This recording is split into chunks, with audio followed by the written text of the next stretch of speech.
Je me tenais là, au milieu du salon, serrant les morceaux déchirés d'une vieille photo de la Vierge Marie lorsque mon fils de 5 ans a tout simplement disparu. Il n'a pas couru, il ne s'est pas caché derrière le canapé comme il le faisait toujours quand je perdais patience. Il a disparu, comme si la terre s'était ouverte et l'avait englouti tout entier. Et à cet instant, avec les éclats de verre du cadre éparpillés sur le sol et le papier jauni de l'image sacrée tremblant dans mes mains, j'ai su que j'avais franchi une ligne que je n'aurais jamais dû franchir. Je m'appelle Antoine Dubois, j'ai 42 ans, et pendant longtemps j'ai cru que la foi n'était qu'un beau mot que les gens utilisaient pour se consoler.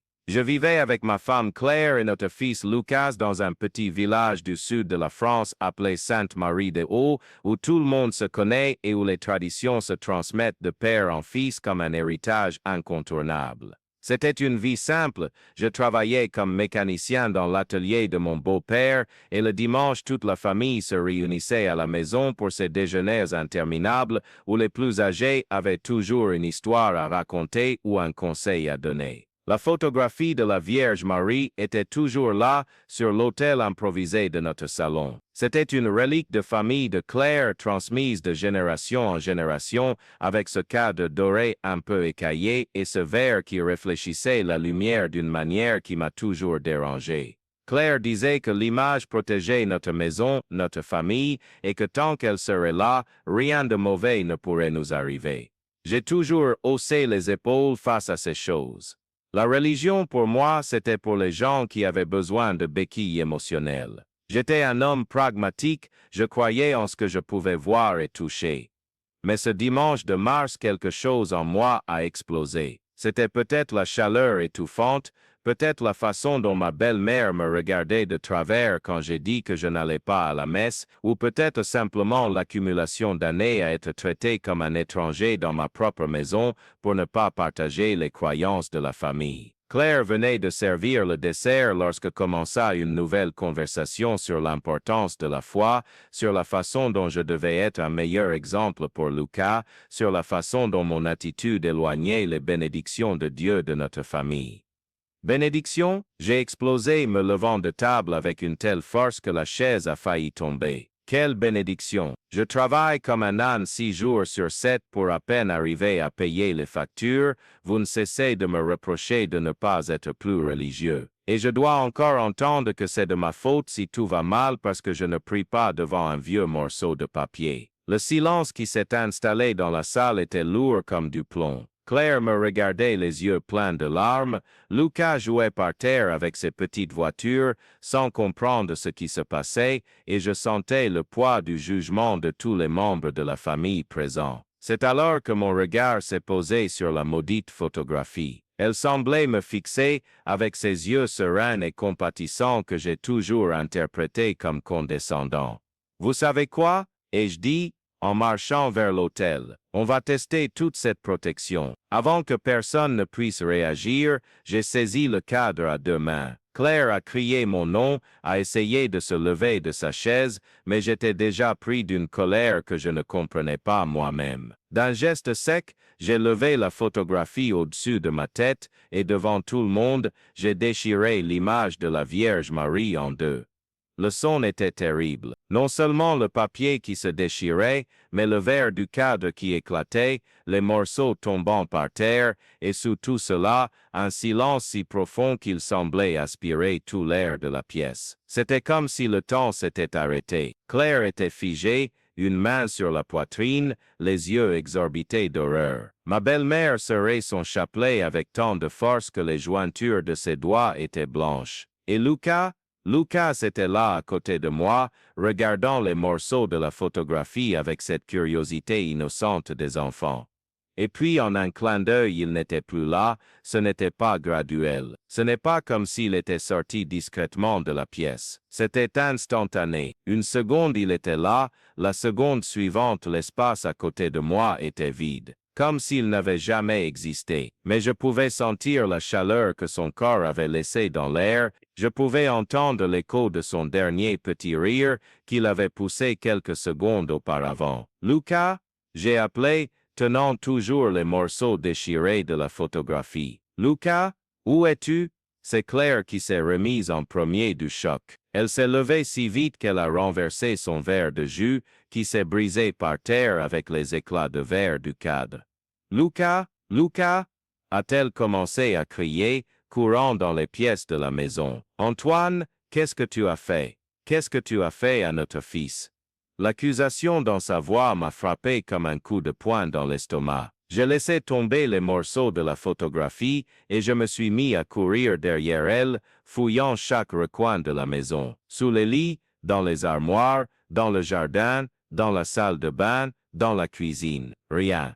Lucas avait tout simplement disparu. Les membres de la famille se sont joints à la recherche et bientôt la moitié du village était dans notre rue à la recherche d'un garçon de 5 ans que personne n'avait vu sortir de la maison. La police a été appelée, les voisins ont apporté des lampes torches et à mesure que la nuit tombait, je sentais un désespoir grandir en moi comme une plante vénéneuse. Mais ce qui me hantait le plus, ce n'était pas seulement la disparition de Lucas, c'était la manière dont cela s'était produit. C'était cette étrange sensation que cette disparition était liée à ce que j'avais fait. Chaque fois que quelqu'un me demandait ce qui s'était passé avant que le garçon ne disparaisse, je ressentais un poids énorme sur la poitrine. Comment pourrais-je expliquer que j'avais déchiré une image sacrée juste devant mon fils et que quelques secondes plus tard, il s'était volatilisé?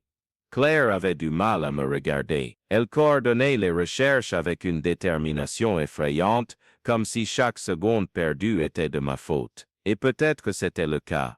Sa belle-mère ne cachait pas la haine dans son regard. « C'est vous qui avez provoqué ça », m'a-t-elle murmuré lorsque personne ne nous écoutait. « Vous avez manqué de respect au sacré et maintenant vous payez le prix. » La première nuit sans Lucas, je n'ai pas pu dormir une seule minute. Je marchais dans la maison, revisitant chaque recoin où il aurait pu se cacher, comme si à la 10e ou 20e recherche, je devais trouver quelque chose qui m'avait échappé auparavant.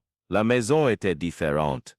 Ce n'était pas seulement l'absence de Lucas que je ressentais. C'était comme si quelque chose de plus grand s'était brisé. L'air était lourd, chargé d'une tension que je ne pouvais nommer. C'est la deuxième nuit que j'ai commencé à entendre les sons. Des murmures très bas, presque imperceptibles, provenant de la pièce où j'avais déchiré la photographie. Au début, j'ai pensé que c'était le vent, ou peut-être les tuyaux de la vieille maison. Mais plus j'y prêtais attention, plus je me rendais compte qu'il y avait un motif dans ces murmures. C'était comme si quelqu'un priait ou chantait une berceuse très doucement. « Claire, tu entends ça? » ai-je demandé à ma femme, qui était allongée à côté de moi dans le lit, raide comme un piquet. « Entendre quoi? » a-t-elle répondu sans se tourner vers moi. Ces murmures, on dirait que ça vient du salon. Elle est restée silencieuse longtemps, si longtemps que j'ai pensé qu'elle s'était endormie. Mais ensuite, elle a soupiré profondément et a dit « J'entends beaucoup de choses, Antoine. J'entends mon fils m'appeler d'un endroit que je ne peux pas atteindre. J'entends ma propre foi mise à l'épreuve d'une manière que je n'aurais jamais imaginée. Et j'entends aussi ma mère dire que peut-être vous avez raison sur une chose. Sur quoi? Sur le fait qu'il n'y a aucune protection. Parce que s'il y en avait eu, mon fils serait là. » Ces mots m'ont blessé plus profondément que n'importe quelle accusation directe n'aurait pu le faire. Claire perdait la foi, et d'une certaine manière, je savais que c'était pire que de perdre Lucas. Car sans foi, comment allait-elle avoir la force de continuer à chercher? Je me suis levé et je suis allé au salon. La lumière de la lune entrait par les fenêtres et éclairait l'endroit où se trouvait autrefois l'autel. Les morceaux de verre avaient été balayés, mais les morceaux déchirés de la photographie étaient toujours là, sur la petite table, comme une preuve de mon crime. J'ai pris les deux morceaux et j'ai essayé de les assembler, comme si en reconstituant l'image, je pouvais défaire tout ce qui s'était passé. C'est alors que j'ai remarqué quelque chose d'étrange. Sur la ligne de la déchirure, là où le papier s'était séparé, il y avait de petits points de lumière. Non, ce n'étaient pas des points de lumière. C'était comme de petits trous, si minuscules qu'ils n'étaient visibles que lorsque la lumière de la lune passait à travers eux. Et ces petits trous formaient un motif. Cela ressemblait presque à des étoiles, comme une constellation. C'est impossible, ai-je murmuré. Le papier ne développe pas des trous tout seul, surtout pas en motif géométrique parfait. Mais ils étaient là, de minuscules points de lumière, formant une figure que je ne pouvais pas identifier complètement. Portant les morceaux de la photographie, je suis sorti dans la cour. L'air du matin était frais, une bénédiction après la chaleur de la journée. J'ai levé les morceaux de l'image vers la pleine lune et les petits points de lumière sont devenus plus visibles. Maintenant, je pouvais clairement voir qu'ils formaient la silhouette d'un enfant. Un enfant les bras tendus, comme s'il était porté ou protégé par quelque chose de plus grand. Mon cœur s'est emballé. Serait-il possible que ce soit un signe? Serait-il possible que je devienne fou de désespoir et que je voie des choses qui n'existent pas? Je suis retourné à l'intérieur et j'ai pris une loupe que j'utilisais pour examiner les petites pièces dans l'atelier. Sous le grossissement, les petits trous sont devenus encore plus nets. Il n'y avait aucun doute, ils formaient parfaitement la silhouette d'un enfant. Claire, ai-je appelé en courant vers la chambre. Claire, viens voir ça. Elle s'est levée à contre-cœur, me suivant jusqu'au salon, les yeux encore gonflés de larmes. Lorsque je lui ai montré les petits trous sur la photographie déchirée, elle est restée silencieuse longtemps, tournant les morceaux de papier contre la lumière. « Qu'est-ce que tu penses que ça signifie ?» ai-je demandé. Elle m'a rendu les morceaux de la photographie et m'a regardé avec une expression que je n'avais jamais vue auparavant. Ce n'était pas de la colère, ni de la tristesse. C'était quelque chose qui ressemblait à de la détermination. Ça signifie que tu vas devoir apprendre à croire en des choses que tu ne peux pas expliquer, est-elle dit. Parce que si nous voulons retrouver notre fils, nous aurons besoin de plus que de la logique et du scepticisme. Et c'est ainsi que commença la partie la plus étrange de toute cette histoire. Claire m'a convaincu de chercher de l'aide auprès de personnes qui comprenaient les choses spirituelles. Ce ne fut pas facile pour moi, un homme qui s'était toujours moqué de ces choses, d'admettre qu'il pouvait y avoir des forces dans le monde que je ne comprenais pas. Mais le désespoir a une façon de briser même les préjugés les plus ancrés. La première personne que nous avons cherchée fut Madame Bénédicte, une dame d'environ 80 ans, qui vivait à la sortie de la ville et qui avait la réputation de comprendre les choses de l'au-delà. Elle nous a reçus dans une petite maison simple, pleine de saints et de bougies, où l'odeur d'encens imprégnait chaque recoin. Quand j'ai montré les morceaux déchirés de la photographie à Madame Bénédicte, elle est restée longtemps silencieuse, passant ses doigts noueux sur le papier et marmonnant des prières à voix basse. Enfin, elle leva les yeux vers moi et dit quelque chose qui m'a glacé le sang. « Mon fils, vous n'avez pas seulement déchiré une photographie. Vous avez rompu un pacte que votre famille respectait depuis des générations. Et lorsqu'un pacte spirituel est brisé de cette manière, il y a toujours des conséquences. Quel pacte demandai-je, sentant une boule d'angoisse se former dans mon estomac. Votre belle-mère ne vous a jamais raconté l'histoire de cette image, d'où elle vient, pourquoi elle est si importante pour la famille. Claire et moi nous sommes regardés. Notre belle-mère avait toujours dit que la photographie était spéciale, qu'elle protégeait la famille, mais elle n'était jamais entrée dans les détails concernant son origine. Il faut que vous lui parliez, continua Madame Bénédicte, il faut que vous découvriez la vérité sur cette image. Car tant que le pacte ne sera pas restauré comme il se doit, votre petit garçon restera perdu entre les deux mondes. Demanda Claire la voix tremblante. Le monde des vivants et le monde des esprits protecteurs. Lorsque vous avez déchiré l'image, dit-elle en me désignant du doigt, vous avez ouvert une porte. Et votre fils a été emporté de l'autre côté de cette porte. Nous sommes sortis de chez Madame Bénédicte, avec plus de questions que de réponses, mais au moins nous avions maintenant une direction. Claire a confronté sa mère ce soir-là même, exigeant de connaître toute la vérité sur la photographie de la Vierge Marie. Au début, la belle-mère a résisté. Elle a dit que c'était des histoires anciennes, qui n'avaient plus d'importance. Mais lorsque Claire a menacé de rompre ses relations avec elle si elle ne disait pas la vérité, la vieille dame a finalement cédé. L'histoire qu'elle a racontée a bouleversé tout ce que je pensais de cette image et de la famille de ma femme. Selon la belle-mère, la photographie n'était pas seulement un souvenir religieux. Elle avait été bénie par un prêtre spécial au XIXe siècle, lors d'une épidémie qui avait presque décimé la région où se trouve aujourd'hui Sainte-Marie-des-Eaux.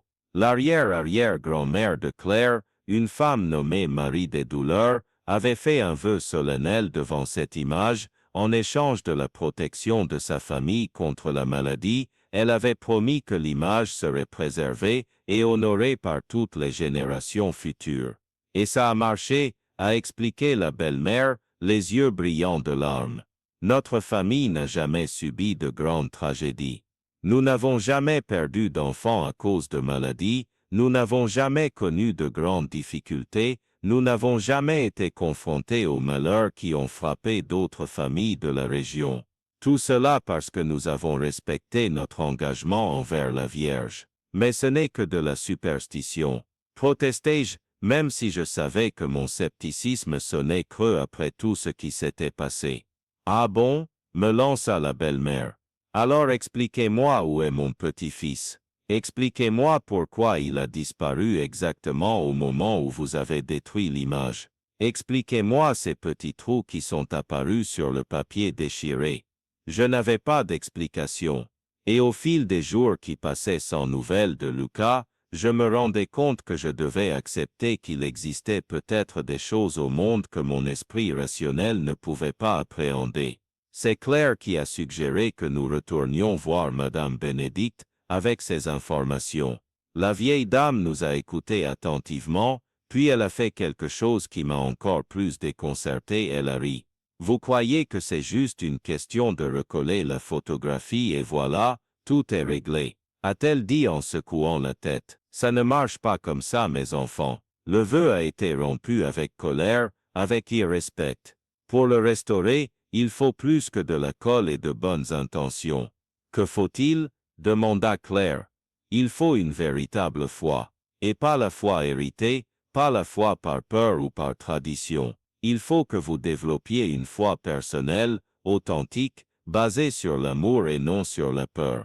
Elle m'a regardé droit dans les yeux, surtout vous, Antoine, car c'est votre manque de foi qui a causé tout ça, et seule votre véritable foi peut réparer les choses. Mais je ne sais pas comment avoir la foi, et j'admets et me sentant petit comme un enfant. J'ai toujours pensé que ces choses étaient des bêtises.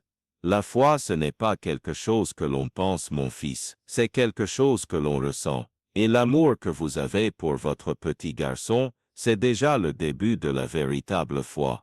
Madame Bénédicte nous a donné des instructions précises. Nous devions faire un pèlerinage jusqu'à une chapelle abandonnée au sommet de la montagne, à une quinzaine de kilomètres de la ville. Là, selon elle, se trouvait un autel original où la première image miraculeuse avait été consacrée. Si nous faisions le chemin avec une foi sincère, en portant les morceaux déchirés de la photographie, nous pourrions peut-être restaurer le pacte et ramener Lucas. Mais comment savez-vous qu'il va bien? Demandai-je, la voix étranglée. Comment savons-nous qu'il ne souffre pas, qu'il n'a pas peur ou... Parce que l'esprit protecteur ne fait pas de mal aux enfants, m'a interrompu Madame Bénédicte. Il les emmène pour les protéger lorsque le pacte est rompu. Votre fils est en sécurité, mais il attend que vous fassiez ce qu'il faut. La marche jusqu'à la chapelle abandonnée a été l'une des expériences les plus difficiles de ma vie. Non seulement physiquement, le chemin était abrupt et plein de pierres, mais aussi émotionnellement. À chaque pas, je me sentais confronté à des questions que j'avais évitées toute ma vie. Que signifiait vraiment avoir la foi? Était-il possible de croire en quelque chose de plus grand que nous-mêmes sans renoncer à la raison? Et si j'avais tort surtout? Voiture soit prête, je leur raconte parfois cette histoire, non pas pour les convaincre de quoi que ce soit, mais pour leur rappeler que nous avons tous besoin, à un moment de notre vie, d'apprendre à équilibrer notre besoin de tout comprendre avec notre capacité à aimer inconditionnellement. Si vous êtes arrivé jusqu'ici dans ce récit, c'est que quelque chose en vous reconnaît la vérité de ces mots. Peut-être traversez-vous aussi un moment où vous devez choisir entre fermer votre cœur pour vous protéger ou l'ouvrir pour vous connecter. Peut-être découvrez-vous aussi que les choses les plus importantes de la vie ne peuvent pas être mesurées ou expliquées, seulement vécues et partagées. Et si c'est le cas, je veux vous laisser avec les mots que Lucas m'a dit cet après-midi-là, alors que nous revenions de la chapelle. Papa, la belle dame, a dit que lorsqu'on aime vraiment, on n'est jamais seul. Peu importe à quel point vous vous sentez perdu, peu importe combien d'images vous avez déchirées dans votre vie, il y a toujours un chemin du retour vers la maison. Il y a toujours une chance de réparer ce qui a été brisé et de trouver une foi qui vous soit véritablement propre. Car en fin de compte, la vraie foi n'est peut-être pas une question de croire en des choses impossibles. C'est peut-être une question d'avoir le courage d'aimer profondément dans un monde qui n'a pas toujours de sens et de faire confiance à cet amour qui, d'une manière mystérieuse et belle, nous ramènera toujours là où nous devons être.